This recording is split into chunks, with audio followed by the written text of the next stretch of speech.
Versículo 31 do capítulo 16 de João. Vocês creem agora, eis que vem a hora, e já chegou, em que vocês serão dispersos, cada um para a sua casa, e vocês me deixarão sozinho. Mas não estou sozinho. Porque o Pai está comigo. Falei essas coisas para que em mim vocês tenham paz. No mundo vocês passam por aflições, mas tenham coragem. Eu venci o mundo. Amém?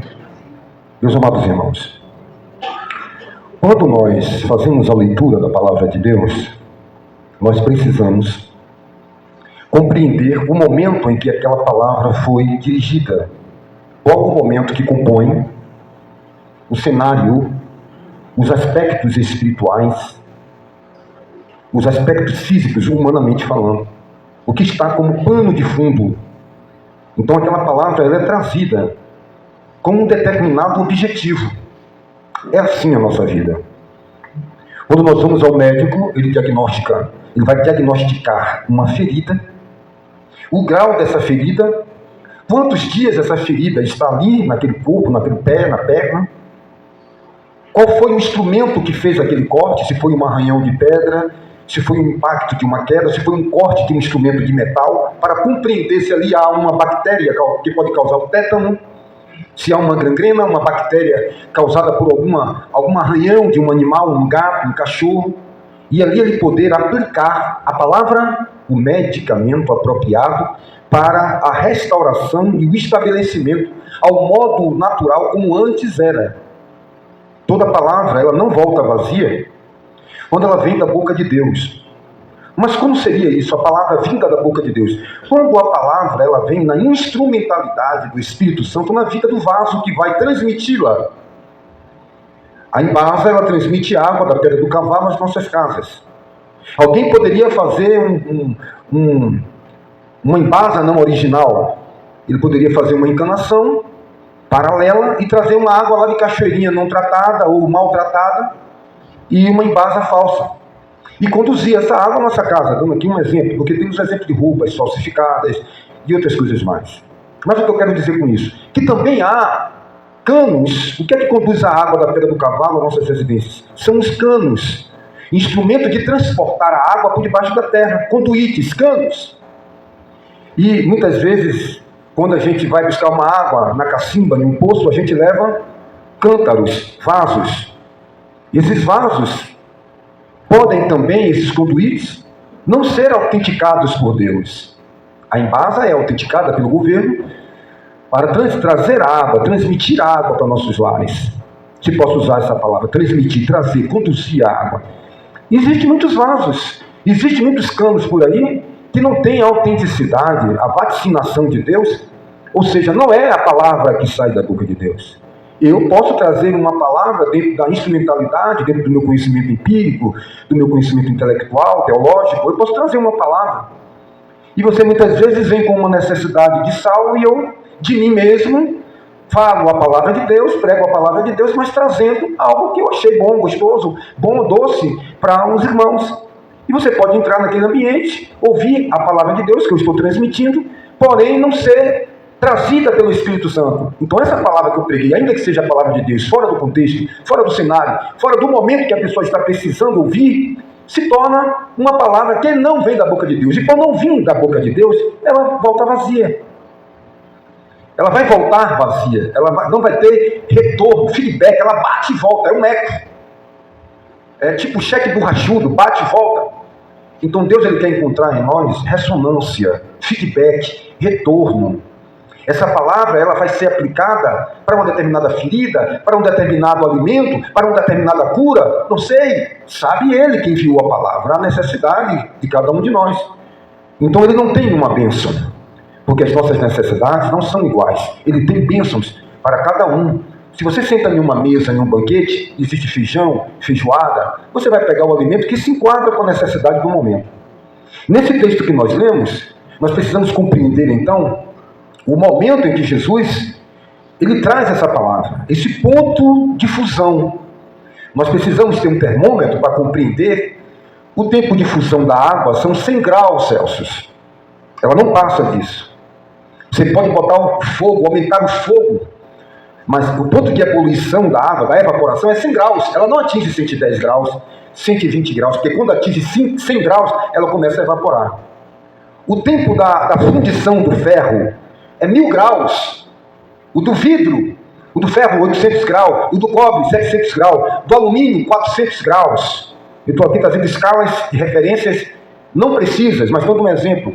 O grau do vidro, o vidro para amolecer o quartzo, ele vai precisar talvez de um forno de cerâmica para atingir 1500 graus. O magma que sai do vulcão e depois ele petrifica, virando o ferro, o minério, a pedra de ferro, o paralelepípedo, que é o magma, depois que ele esfria. Então, cada ser humano tem um ponto de ebulição, tem um ponto de ruptura, tem um ponto que Deus vai te levar no momento da história da sua vida, que não terá mais retorno, e você está na beira do abismo e você tem que tomar uma atitude, uma decisão, uma tomada de decisão. A palavra de Deus, ela vem construindo em nós esse momento, essas atitudes. Chegou o momento na vida de Pedro, de toda a sua evolução, de toda a sua caminhada, que nós conhecemos, os percalços, os altos e baixos, momentos apoteóticos da vida dele, no meio de 12 discípulos, no colégio apostólico ali, ele se levanta, impossível, que era isso, eu vejo como uma coisa positiva, quando nós somos impulsivos para o aprendizado, para a tomada de decisão, não impossível para tomar uma atitude sem pensar, mas ele era aquele homem que, naquele momento, ele foi muito, teve coragem, mas também que naquele momento estava com uma antena ligada, estava com o coração aberto para receber, ser um receptáculo da palavra, quando ele diz, não, tu és o Filho de Deus vivo. Jesus decodifica ali, olha só a necessidade que nós temos de decodificar quando a palavra vem do homem, quando a palavra ela vem de Deus, da boca de Deus. Isso somos apenas um instrumento. A voz é minha, mas a palavra, a instrumentalidade é de Deus. E vai produzir frutos. E Pedro, no seu momento de vida, de altos e baixos, naquele momento foi um momento de glória. No monte da transfiguração, ao ver Moisés transfigurado, momento de glória. Momento de glória e momento de queda. No mar da Galileia, na ousadia, se tu és o Filho de Deus, permita que eu vá ao seu encontro. Onde é que esse homem tirou essa ideia? E naquele momento de glória, de ápice espiritual, como qualquer um de nós podemos ter um momento de upgrade, um momento de nitro, de explosão espiritual, e logo após, como Elias, tem um momento depressivo de angústia. Isso é da naturalidade humana, do alto e baixo, né? Sempre que você vai se manter no topo, no auge espiritual, é necessário que haja uma baixa para que realmente você decodifique. Quando você volte, você já não volta para aquela posição, você já volta para uma posição maior. É uma desconstrução para uma construção. É assim o músculo, desconstrói, constrói, desconstrói, constrói. Com isso não estou dando positividade que você viva de erros, mas que você aprenda com os erros e evolua. E ali o apóstolo Pedro, ele anda sobre o mar, mas de repente, como ser humano, por algum momento, alguma coisa, tem medo, como qualquer um de nós acontece, e logo depois da glória, de fazer o que nenhum homem jamais fez, pisar na água fluida, como um pavimento sólido, ele começa a afundar. Houve momentos de glória, momentos de apoteose, momentos onde ele estava ali entrando, ele, Tabita, como que menina, levanta e anda, momentos de glória, de ver coisas, e momentos de negação.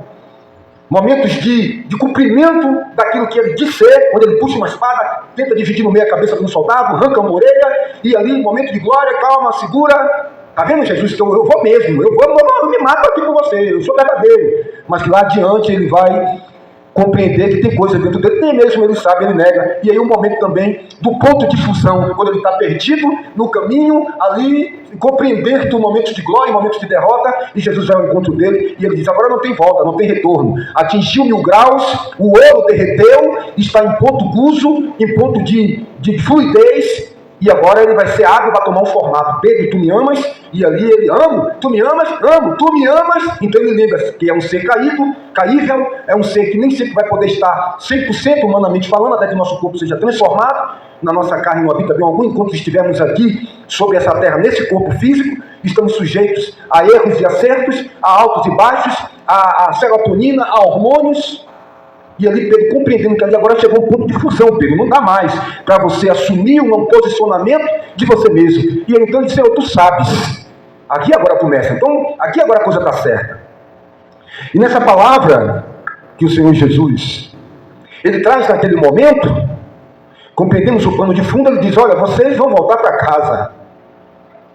Vocês serão dispersos. Peraí, que conversa é essa? Estou no capítulo 16 de João, ainda falta aí 6 capítulos. Um capítulo desse pode ser um ano.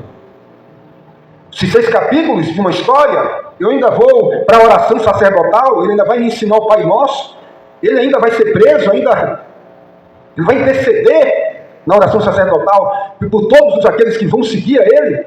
Ainda há uma caminhada, ainda há um processo aí, ele está se intervendo, dizendo: vocês vão voltar para casa. Vocês vão ser dispersos, cada um para a sua casa. Vocês me deixarão sozinho. Você pode compreender naquele momento a situação dos discípulos ouvir uma palavra como essa? Aquele que nos dá o pão, que multiplica o pão, essa figura de amor, o próprio amor aqui, carismático, é uma pessoa muito meio além, porque carismático não combina com Jesus, mas o próprio amor, esse ser puro que as crianças querem estar perto, esse ser que transmite a presença do Pai. Se Tomé, há quanto tempo tu estás conosco? Me pergunta qual o caminho, o próprio caminho ali em vida. E os discípulos entristecem diante daquilo ali. Como é que eu posso deixar sozinho? Calma aí. Não, vocês me deixarão sozinho. Mas eu não estou sozinho, porque o Pai está comigo. É muito importante compreender isso. É muito importante fazer essa leitura. Nós temos a presença do Pai, o conforto e o consolo do Espírito Santo. Temos as suas promessas. Jesus estava ali definindo psicologicamente, como ser humano, um homem que tomou o formato de homem, não arvorando-se ser Deus. Ele está preparando os discípulos. Porque pode dar uma paranoia na sua cabeça. Você pode entrar em parafuso, expressão da aeronáutica, quando o avião perde a rabeta, e numa questão física das leis, ele começa a rodar em torno do seu próprio eixo, e entra em parafuso, pode dar uma minhoca na cabeça.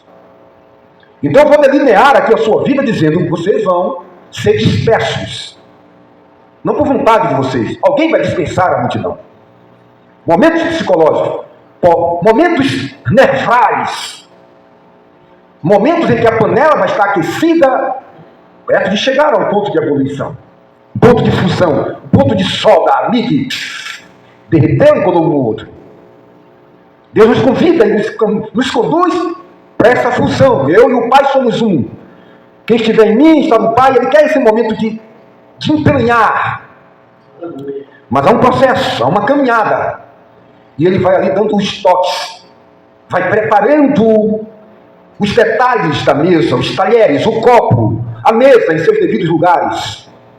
Ele não vai deixar você ser pego com a mão nas calças, ser pego dormindo, ser pego no contrapé. Ele prepara você. Vocês me deixarão só. Calma, eu não estou só.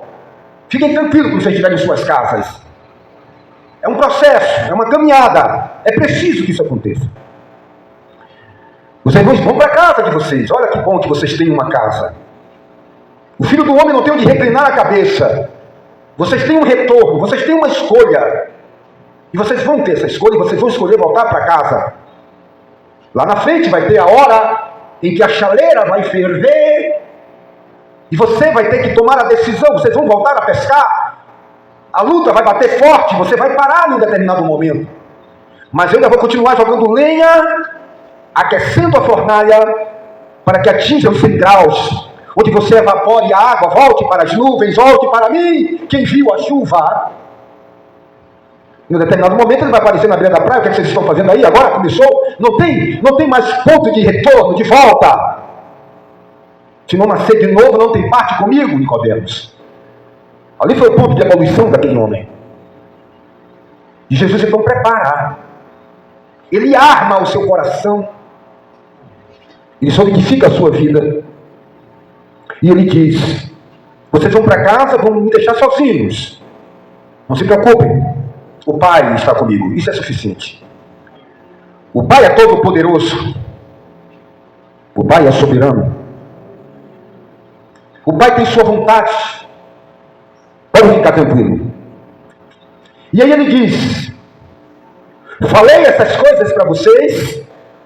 Estou preparando vocês para que em mim vocês tenham paz. Não estou deixando vocês à mercê do ataque de Satanás, seja qual for eles. Seja no ambiente familiar, seja no trabalho, seja no ambiente próprio do seu mundo interno, seja no ambiente externo, seja o que há de vir e o que vier sobre vocês, eu estou te preparando, eu estou te dando o capacete, eu estou lhe dando uma redoma de vidro, um escudo protetor para que vocês tenham paz.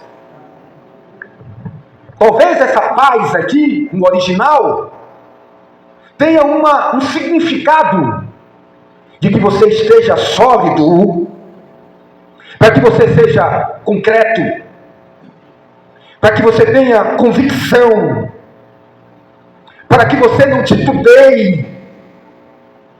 Eu estou falando isso para que você tenha paz. Aí ele diz: no mundo, no cosmo, que jaz no maligno, o príncipe deste século, o Deus deste mundo, onde vocês estão, mas não são deles, não é dele, nem faz parte dele, é um peixe fora d'água, com uma nova composição, com um novo nascimento. Vocês estão no mundo. Vocês no mundo. No mundo tereis aflições. No mundo vocês vão passar, não vão viver em aflições, mas vão passar por aflições. Mas tenham coragem, tenham fé, tenham ânimo. Essa é a carta lançada sobre a mesa. É o Royal Flush. É o Coringa que mata todas as cartas. É o trunfo. Ânimo. Fôlego. Um olhar, uma perspectiva que essas aflições retunda para nós em glória. Paulo fala aos romanos que a glória que há de se manifestar não é para comparar com as aflições que estamos vivendo no mundo. O Senhor Jesus injeta em nós perspectivas de um novo céu, de uma nova terra, para que você não ande como um papagaio na areia quente, como um ser desprovido e abandonado. Olha, o Pai está comigo, levanta a cabeça. Pare de choramingar. Eu venci o mundo, mas ainda não morri na cruz, ainda não ressuscitei. De repente que lá no Getsemane, Carlos Jackson, eu não quero beber o cálice amargo. O relógio ainda está rodando no ponteiro. Eu ainda não dei o ponto final da minha história e da minha missão. Está consumado. Eu não entreguei o meu espírito, porque a minha vida ninguém a toma. Eu sou o que a dou. Eu ainda não ressuscitei, vaticinando que venci a morte. Mas ele, dentro dele, já contempla o futuro e a vitória. Eu venci o mundo. É justamente esse ambiente de fé que Deus propõe às nossas vidas. Quando ele diz, missionária nele, que o reino de Deus já está dentro de vós. Você já passa a viver assumindo as características de pessoas mais do que vencedores. Porque para Deus o juízo final já aconteceu antes da fundação do mundo e você já está gozando os céus aqui na terra. E a aparente derrota, a aparente aflição não são para comparar. Vivemos em glória pelo Espírito de Deus. Era mais ou menos isso que eu posso imaginar pelo Espírito que fala comigo aqui. Quando Neemias estava em cima do muro, edificando aquilo que protegerá o templo de Jerusalém. Ele já se vê um vitorioso antes da coroação. Em Cristo, sou mais que vencedor. Eu não espero Jesus aparecer aqui e dizer, eu estou aqui. Eu já sinto Ele aqui. Porque Ele disse 2 ou 3 reunidas. Mas onde está a sua presença corpórea? Onde está a sua presença material? Isso é o ser humano. Uma visão fora da perspectiva que Deus nos convida a bailar e a viver por cima das ondas desta vida. No mundo tereis aflições, mas por que nós não conseguimos viver nesse ápice? Aí é que está o grande problema, irmão Adelso. Porque nós entramos no reino de Deus, ou entramos ao conhecimento das Escrituras, através da ótica da religião. Em segundo plano. Em primeiro plano, através da ótica construída pelas nossas experiências humanas. Uma história de novela, um filme de bang, onde o bandido vai para a cadeia e o mocinho casará com uma donzela. Nós começamos a abraçar o mundo e o nosso modo de viver, conforme as histórias da bela adormecida, Chapeuzinho Vermelho e Branca de Neve. Os contos de fada, as novelas, as teledramaturgias, os filmes, nos dá a ideia de que na nossa vida pessoal deve ser assim também. E não vai ser. Porque a realidade, irmãos, é outra realidade. Essa vida de ficção e de ilusão que nós queremos trazer para o Evangelho não vai funcionar. É por isso que não compreendemos quando vemos o apóstolo Paulo, nós não compreendemos ser decapitado. Porque no final nós já queremos acreditar que o bandido é que vai para a cadeia. Mas no mundo de Deus tudo é contrário, irmãos. Tudo é diferente. Não é como a gente pensa. Não é como a gente foi ensinado. A vitória não é agora. É tanto que o Senhor Jesus disse, irmãos, que aqueles que estão recebendo a glória, o galardão aqui nesse mundo, que estão sendo ovacionados, que estão sendo aplaudidos, naquele grande dia, quando se abrir os livros, vão tomar um susto. Porque nós estamos sendo afligidos e perseguidos.